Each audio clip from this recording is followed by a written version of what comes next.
நல்ல டேஸ்ட்டான ஒரு வத்த குழம்பு எப்படி செய்கிறதுன்னு பார்க்கலாமா? ஒரே இதாக டிஃப்ரெண்ட்டாக கொஞ்சம் பண்ணலான்ட்டுன்னு.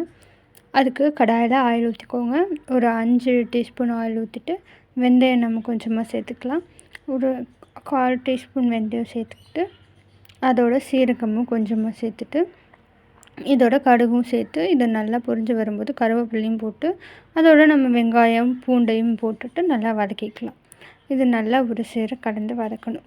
வெங்காயத்தை இந்த வத்த குழம்புக்கு நல்லா வதக்குறது தான் சூப்பராகவே கொண்டு வரும். ஸோ அதோடு வதங்கினதுக்கப்புறம் மல்லித்தூள் 1/4 டீஸ்பூன், சிகப்புத்தூள் 1 டீஸ்பூன், உப்பு வந்து 1/2 டீஸ்பூன் போட்டுக்கலாம்.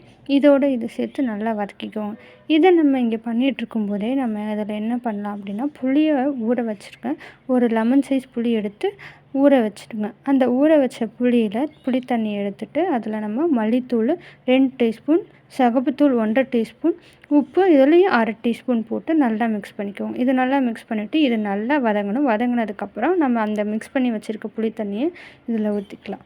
இதில் நல்லா ஊற்றி இதில் நம்ம பார்த்துட்டு இதை நல்லா கொதிக்க விட்டாலே போதும். வேறு எதுவுமே பண்ண வேணாம். எக்ஸ்ட்ரா வந்து தண்ணி எந்த அளவுக்கு தேவையோ அதில் எக்ஸ்ட்ரா ஊற்றிக்கோங்க. நான் இங்கே ஒரு 1/2 டம்ளர் தண்ணி ஊற்றிக்கிறேன். தண்ணி ஊற்றி இது நல்லா கொதிக்கணும்.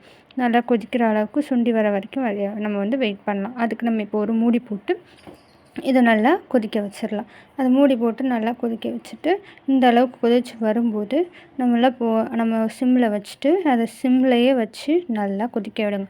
ஒரு 10-15 நிமிஷமாச்சு மினிமம் கொதித்தா தான் இந்த வத்த குழம்பு நல்லா வாசம் வரும். ஒரு ஸ்மெல் வரும்போது அந்த பச்சை வாசம்லாம் போய் எண்ணெய் பிரிஞ்சு நல்லா வர ஸ்டேஜில் வத்த குழம்பு எடுத்துட்டிங்கன்னா செம்ம டேஸ்ட்டான ஒரு வத்த குழம்பு சூப்பராக செஞ்சிடலாம். இந்த அளவுக்கு கொதிக்க விடுங்க. எந்த அளவுக்குன்னா லாஸ்ட்டாக இந்த அளவுக்கு வற்றி வர அளவுக்கு கொதித்து நல்லா வந்து கொதிச்சா தான் வரும். நல்லா கிண்டி விட்டு எடுத்து பார்த்திங்கன்னா ஒரு சூப்பரான வத்த குழம்பு சூப்பராக செஞ்சிடலாம். ஈஸியான பொருட்கள் வச்சு சிம்பிளான டெக்னிக்கில் செஞ்சு முடிச்சிடலாம். செஞ்சு பார்த்துட்டு எப்படி இருக்குன்னு சொல்லுங்கள்.